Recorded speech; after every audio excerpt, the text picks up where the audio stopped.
One, and we're live. All right. Hey. Hey. Welcome to the Asia Esterak Hour. We're going to be doing a couple segments. I didn't know what to call this segment. I was going to call it Hot Topics, but that's like Wendy Williams' debut. So we're just calling it my 2 cent hour. Love it. Love it. That's exactly what this is. Perfect. My unsolicited 2 cents is featuring the lovely Drea Elzy today. Thank you Drea, for having me. about yourself. Yeah, I'm Drea, a pop culture aficionado, hip hop head, longtime friend of Asia, I think like 15 years. Something Yeah. crazy, outrageous. First met Asia, great story, at a house party at Echo Park way back in the day. I was wearing a William Shakespeare shirt and it had pros before hoes underneath it. And I Yes. remember you coming up to me. We started talking about Stephen King, and then we started talking about Creepshow and all these. So like, it was a fast friendship. So I'm just happy I could be on a podcast with you and talk about like what's been going on. God. Well, thank you for coming. I appreciate it. Just audience preference. We filmed this like 3 weeks ago, and I forgot to hit record. So Oops. I hit record today. This is a new app for me.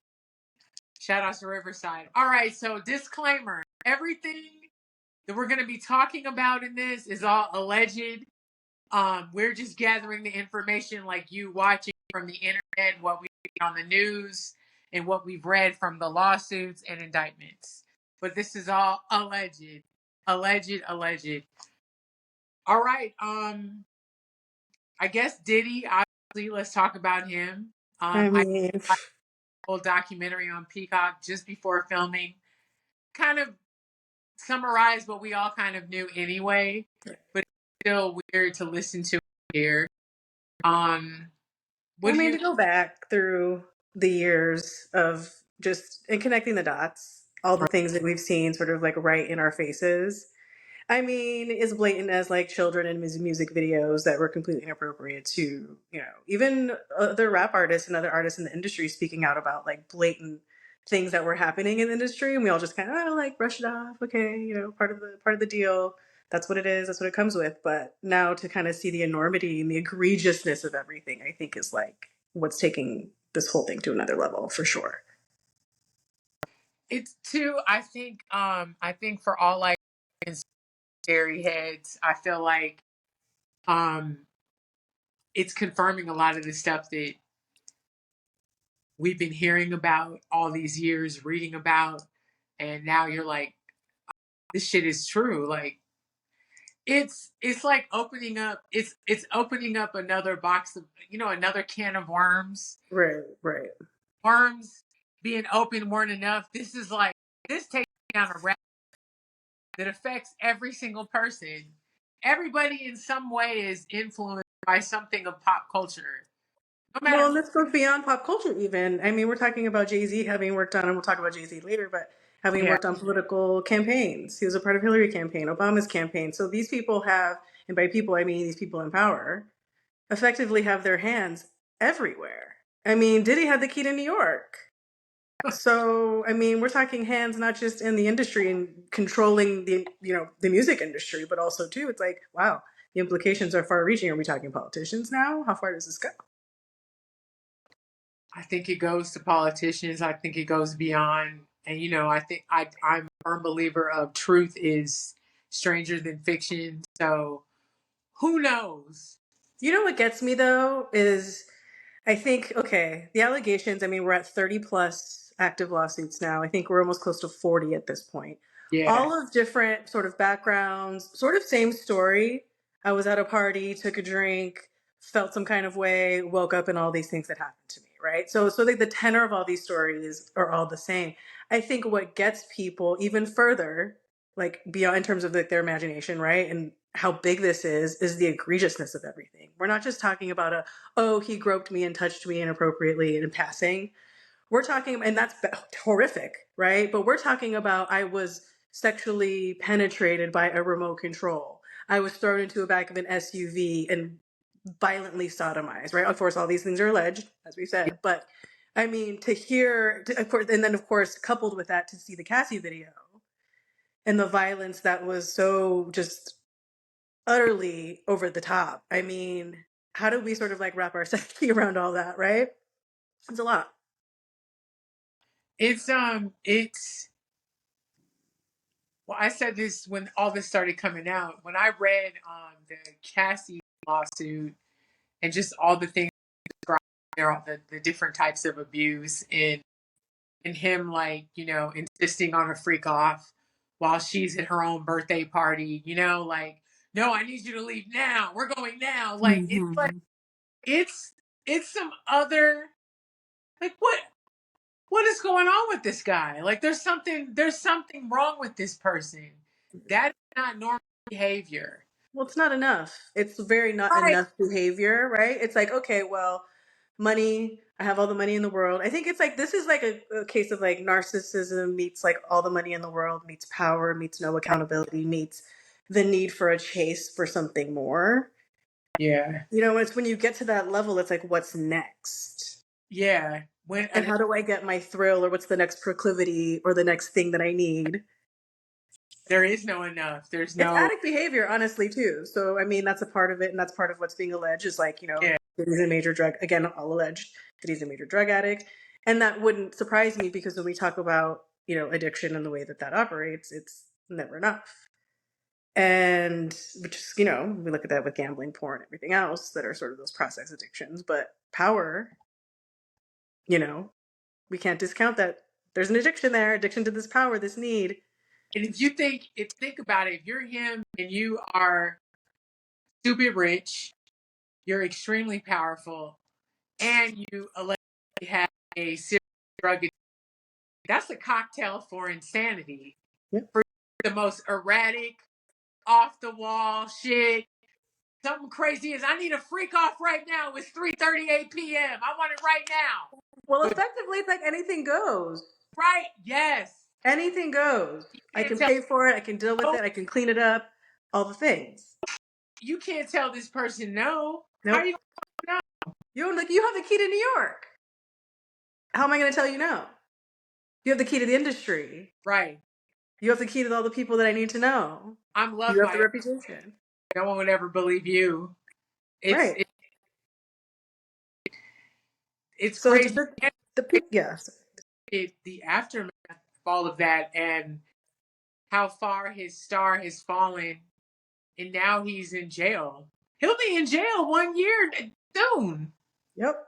Well, he was jailed? He was put in jail in September. May or something, right? Yeah, he'll be there till May, till his trial starts, and that's if his trial starts on time. That's Yeah. due to start May 2025. So he'll be there, and and to be honest with you, will he see the light of day? I guess that's why we're doing this podcast, because this thing goes far right and far reaching. It's not just him. The industry is being upended.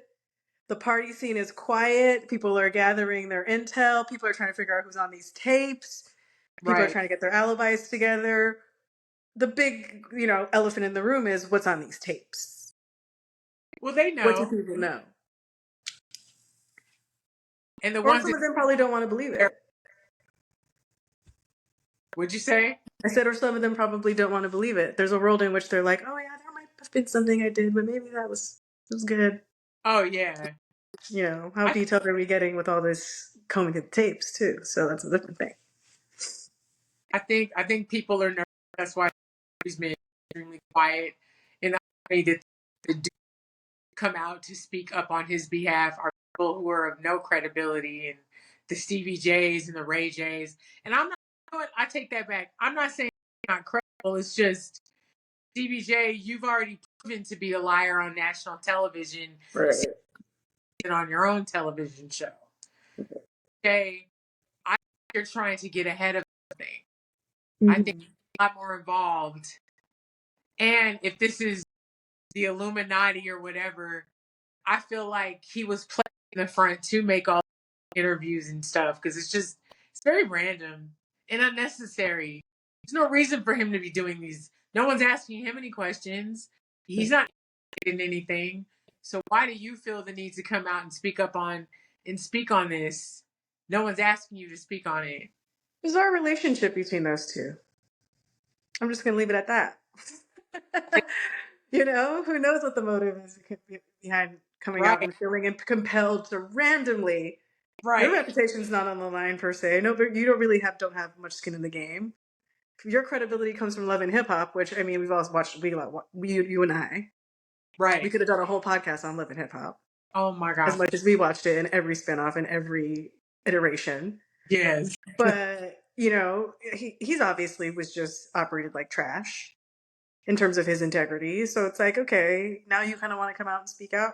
What's interesting is the splashback that Mimi Faust felt from the whole situation, because she was due to have a reality show, like a dating show, and apparently it was slated to like, you know, they were getting it off the ground floor in 2025. I think it might have been late 2025 they were going to air.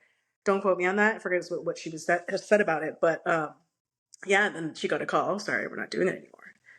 And this And is that after the Diddy stuff hadn't hit, you know, the was waves. So to speak.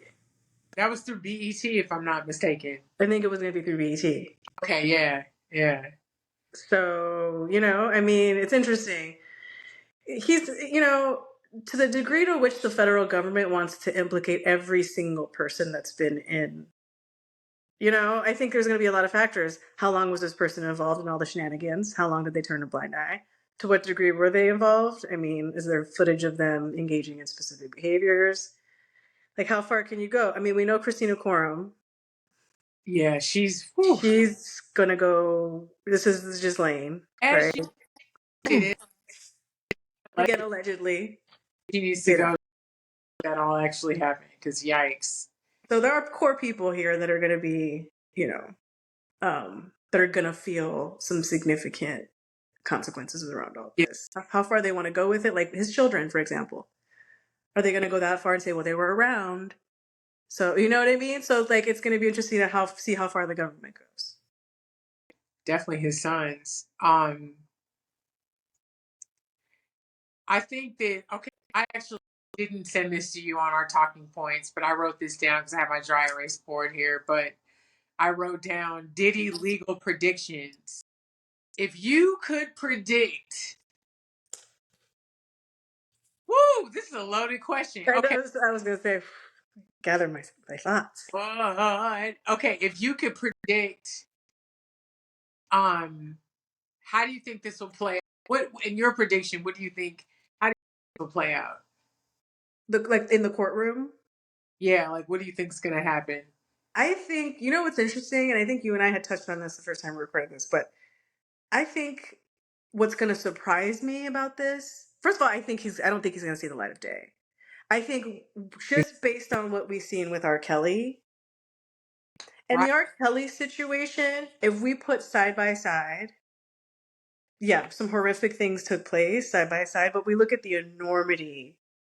I mean, the number of cases that are just piling and piling and piling, the scale of this operation. Again, all this is alleged, right? But from what we're reading, just simply the scale of this operation. I don't see a world in which Diddy doesn't see, and we're talking R. Kelly's in prison for life. Yeah. So I don't see a world in which Diddy ever sees the light of day. What's going to be interesting to see in the courtroom is he going to take the stand? Because you have this man who he doesn't want I imagine his worst nightmare is being embarrassed. Oh yeah. His worst nightmare is not winning. And we saw this play out with the consistent situation with his bail, which is probably why he didn't go for a fourth decision around whether or not Yeah. he was going to go for Waste. bail because waste of time, but also another denial, it's another hit to his ego. So is he going to be driven by his ego to take the stand and say his piece? Or is he going to risk being a meme, another meme, yet the millionth and trillionth meme of the century, and risk Internet it all? lasts forever. Sorry, Diddy. You did that to yourself, boo. I I mean, the court of public opinion, he's guilty anyway. yeah. He's yeah. He could theoretically walk out of jail tomorrow. Wouldn't even matter. It would, his life would be over. Nobody. He would never be on TV again. And I don't think he would ever. I mean, I couldn't imagine a world. I don't. I mean, the crazier shit has happened. Right. Let's just say that. But it's going to be interesting to see whether or not he decides to take the stand. I think that would be a horrific idea, but this is Diddy. Oh, I think it would be a terrible idea, and I think all the whispers we've heard about him possibly taking if he has decent lawyers, of course him on the stand. That'd be the worst. That'd be like OJ fucking on the stand. Like, no, hell no. But Diddy is such a narcissist. He has to be right. He is correct about everything. And fine. Oh, I'm going to take the stand and I'm going to tell my side of the story, and everybody's going to believe me. Like, nah, Because bro. I'm Diddy. This overinflated sense Exactly. of ego, this grandiosity. I'm I'm puffed. so loved. Yeah, I I'm love five. whatever. Like, Yeah, I mean, it's going to be, honestly, you and I had talked about this, the fact that it's going to be a closed courtroom. I mean, you and I would be like God, I wish. talking about this every day. If it wasn't a federal case, Yeah. the TV. It don't matter. That shit's gonna get leaked now. Shit is already getting leaked. It's already a thing. So In here we are. You know, I think the surprising things are going to be the character witnesses, the witnesses that come forward.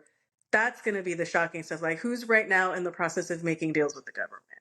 We already know his drug mule. I believe his name is Brendan. Oh, you know he talked. I mean, that man sang like a canary. Let's be completely honest. They To did. be responsible for trafficking drugs over international lines, and then all of a sudden to just, oh, you're free to go? Right. No. And he knows a lot.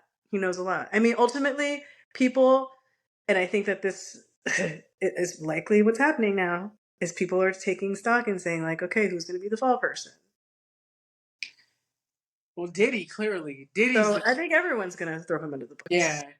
And what's funny is in his mind, he probably thinks everybody's loyal to him, and it's like, no, no, no one's gonna. Not in this situation. Again, we look at the level of egregiousness. It's like, okay, people couldn't get behind, or people could possibly get behind I don't know, name somebody there's a million men in Hollywood who've been accused of something like sexual harassment in the workplace or something that they've been accused of. John Connery. And it's taken them, it took them some time to kind of get out of it and come around and Yeah. for them to be back in, so to Yeah. speak. But that versus like, again, where we're at with Diddy and the level of detail, the level of imagery around those heinous crimes. There's no I way. don't think there's anybody that could look the other way as much as they would even want to. And honestly, the people that did look the other way, I'd be looking at them like, what's wrong with you? Right. What's wrong with you now? Like, because that's weird. It's scary because Diddy, to me, in my opinion, Diddy is a speck on the map of what is going on. He's just somebody that got caught. He got sloppy. I think the rabbit hole goes deeper. This shit is like a tooth. You know what I mean? It goes deep. And it's scary because this has been going on probably forever. I mean, you look up Louis B. Mayer, the history of Hollywood, all the tunnels underneath the different dressing rooms and shit, the casting couch. Like, this has been happening for a while. And like you and I were talking about Shirley Temple earlier this week, and like her biography is. Excuse me. But she's in a movie where she plays like a hooker and she's babies. It's a bunch of toddlers and shit. Right. I forget the movie. It's on YouTube, and they got it's creepy. Like, it's the sexualizing children. Like, yeah, and it was all in front of us. all this whole time. I think I even sent you a Faith Hill music video. Was it "Used to Love Me"? Yeah. And there were the little girls in like bikinis dancing on the stage, and you're like, in what world do these little girls need to be in a Bad Boy video in bikinis? Honestly, and here's the thing. Oh, nobody thought to be like, this is inappropriate. Or what purpose does this serve? Or why are there children in a hip hop music video that is clearly meant for adults? And when you think about it, when you watch that video, there's no reason to have those girls dancing around her like that in those outfits. Like, there's no reason. Zero. No point. There's no reason for it. It's No weird. reference of children in a song. Like, I'm trying to, like, is there any world in which that would be? No. None. There's a lot of shit. If I could go back, so much shit. There's a lot. And that's the thing, is now putting, and like going back to how we like started the podcast, like all of the common themes and the threads and all of the pieces are now starting to come together, because now we can look back and go, oh, that made sense. Even old interviews from old hip hop artists. I was watching interviews from DMX, all these other West Coast rappers, and the way that they talked about the industry. You didn't have the context back then. Right. Now you watch these interviews and you're like, holy shit. Right? I mean, of course, there's the wanton homosexuality that's happening behind closed doors, and the predatory behavior, from men, in terms of like their aggressive pursuit for other men, which are layered on that top of that with like hip hop homophobia. Like you didn't really know what was happening when people were talking about it in the 90s. And now to have the context of what's happening now, with it being now spoken, in order for you to get a record deal, you have to da da da da da da da. Speaking of hip hop homophobia, here's my theory on that. I feel like they implemented that on purpose to deflect from what they were doing anyway. I think they purposely made hip hop homophobic. Because I think it's a nice beard. Yeah, so like you're going out of your way to highlight it when it didn't need to be highlighted. Yeah, 100%. What better beard than hip hop? If they really were if they really were a homosexual, they're not gonna be highlighted in no damn way, especially in a time where it was taboo. So right. why? Well, here's the thing: no better beard than hip hop. Exactly, and it's like Meek Mill, when he's not out of his mind, he can occasionally. He had done an interview at some college, and he said, I get paid more to talk about the violence and the drugs versus positive stuff in the community. They encourage you to sing about the bad stuff and you make more money. So there's incentives. So why not there be an incentive to be homophobic and make homophobic slurs in songs and make it okay not to be a feminine man, or even a man that likes other men. Like you can't even be soft or whatever. Like it just all seems promoted, and it just, I don't know. I don't trust nothing anymore. The government, none of this shit.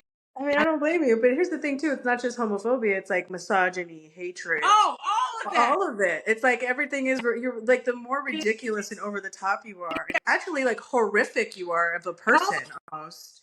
You're rewarded for it. You're rewarded for being a bad person. It promotes domestic violence. It promotes violence. All of it. It promotes all that shit. All of it. I'm telling you, it's the devil. Yeah, I mean, that's the thing, is that we're witnessing now this shift that is likely going to happen. I know we have other people that are implicated now. Let's talk about it. Let's talk about it. Liz. All right. Hold on one second. I want to do something. I want to pause this to make sure it recorded right. Okay. And then I'm going to invite you back in. So hold okay. on. Pause that.